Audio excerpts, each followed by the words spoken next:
Hi, Video Diary. So today is the 6 month to the date. Although I don't, time for me just moves. You only have one birthday, the day that you were born, uh, right within a calendar cycle, but it doesn't repeat. But it's been 6 months, and today I woke up from a dream in which a woman was like a very, I hate to say it, large lady was consoling me, and I was wrapped up in her beautiful bosom and crying about my dead son. So it wasn't anything other than that. I still can't believe my son died. Um, I know he died, but this terribly shitty way of drugs, and how stupid and sad I feel not having picked up on it. You know, thinking that excuse me, I'm not going to cry in this video, thinking how, sharp I am because I have my own addictions and believed myself to understand human nature in some small way, which I do not. Or let's just say,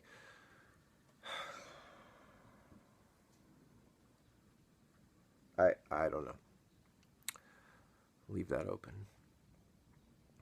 All I know is that my incredibly amazing son, who was my workout partner mentally and physically, we played music together. How many parents and kids have that? I respected him for his incredible talents and his gifts, and I just loved him, but I also respected him for his gifts, which were in his mind. He had great thoughts. He'd say, "Dad, what do you think about this?" And he would lay something out on me.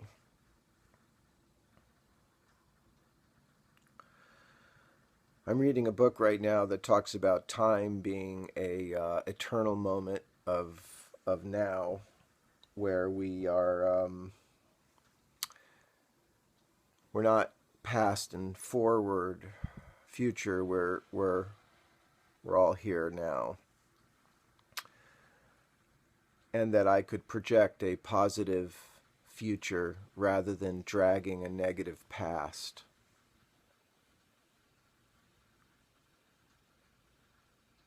And I have to do that, right? Or I die.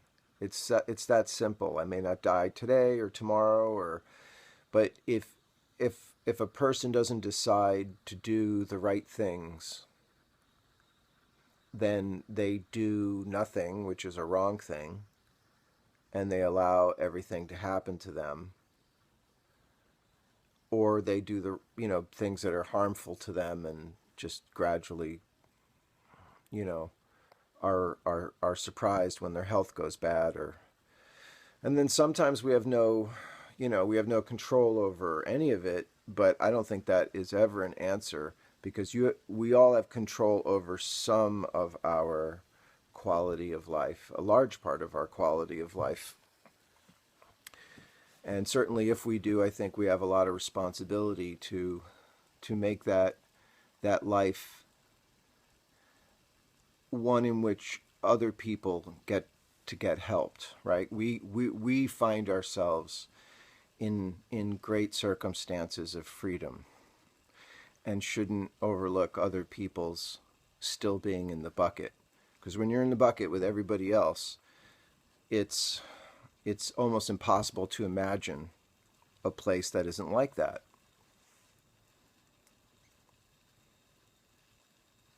I'm thinking of countries that don't have free speech. for example.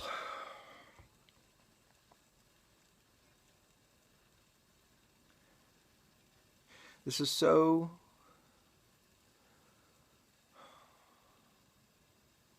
Let me abstain from using profanity in this moment and just say,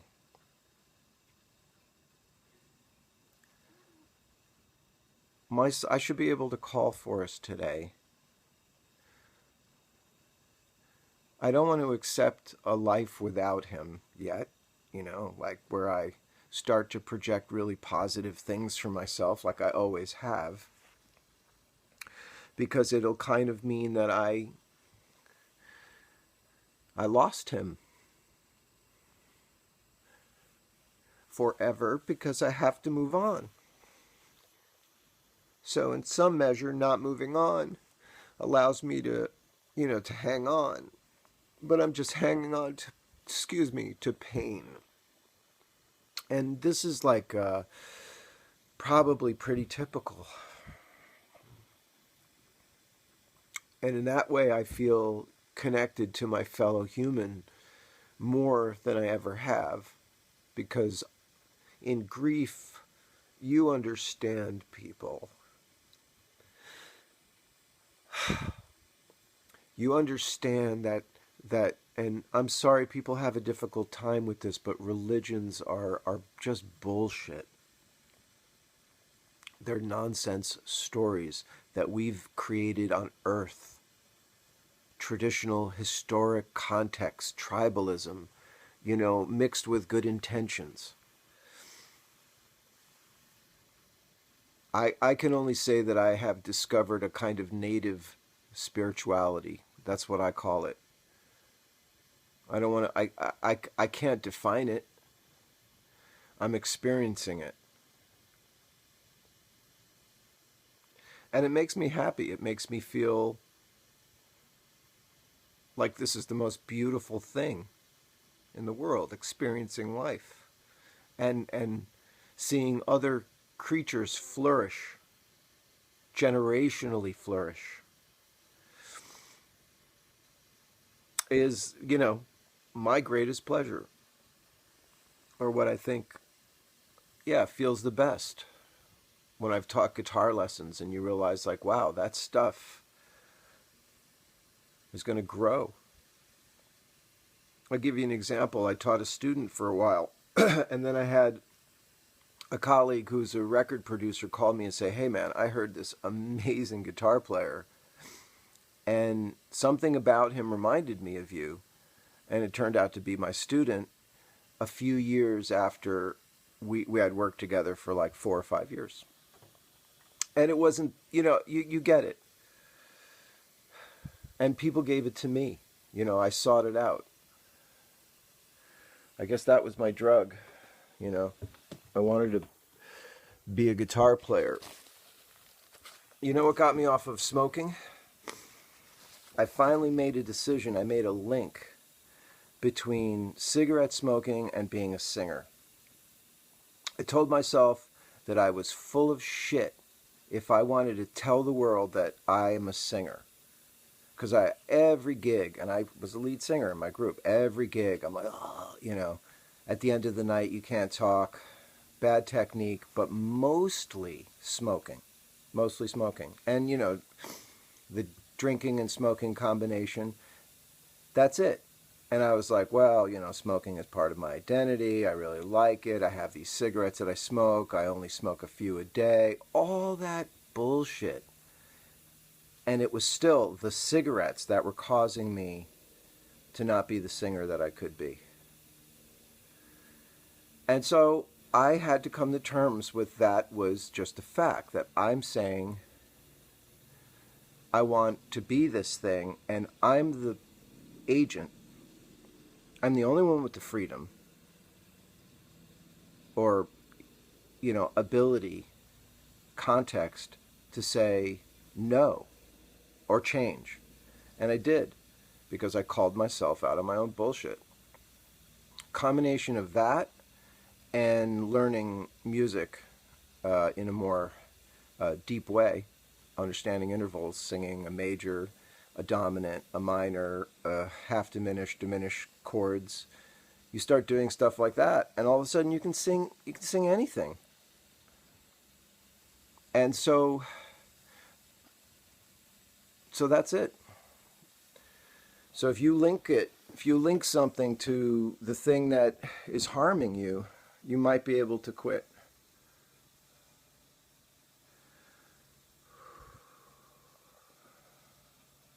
Six months ago, I lost my son. He visited me in this house. He was sleeping right down there. Today I looked on the couch. Now I realize why. I'm still looking for him in this eternal now. But I don't know what my path is going to be, and if I'm going to have to, come to some sort of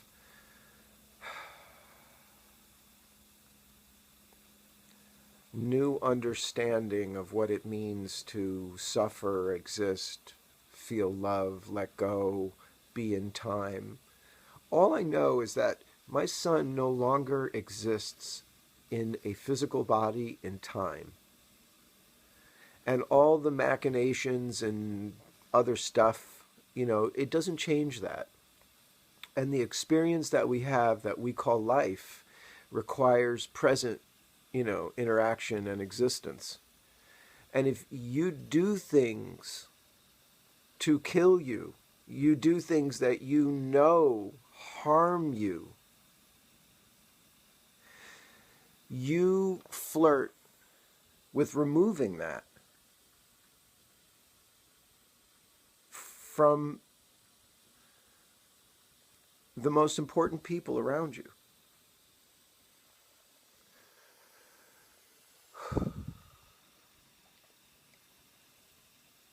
You risk it, you flirt it, you cause it. You didn't die from anything else except what you did to yourself.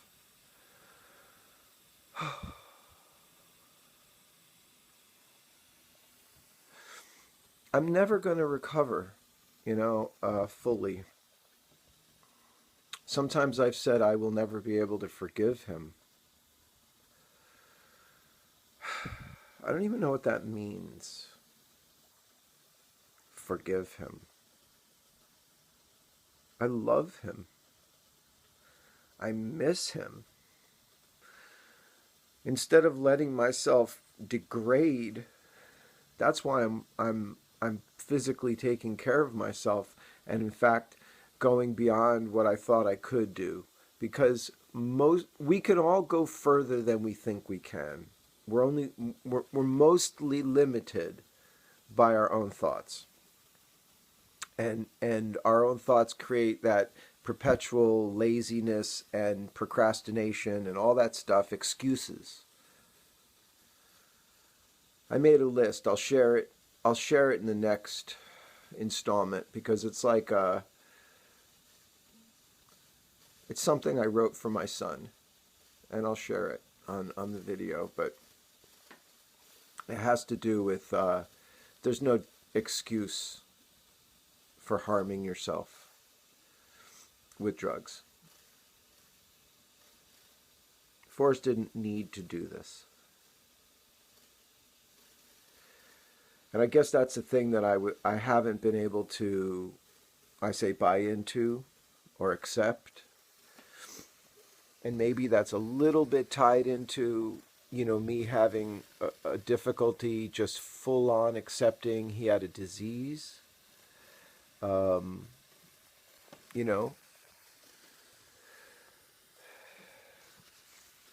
It's terminology.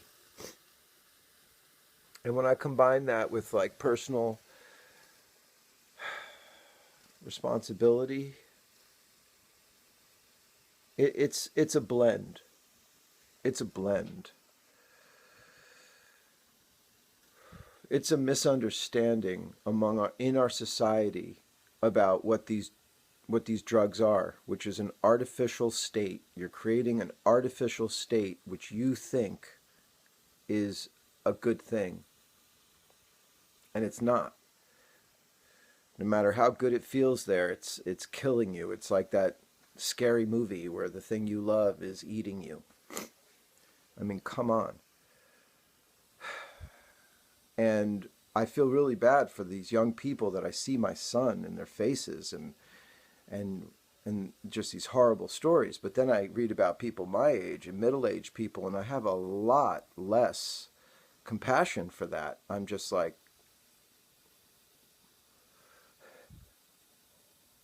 what the fuck are you doing? Because you know better. In your primal soul, you know better.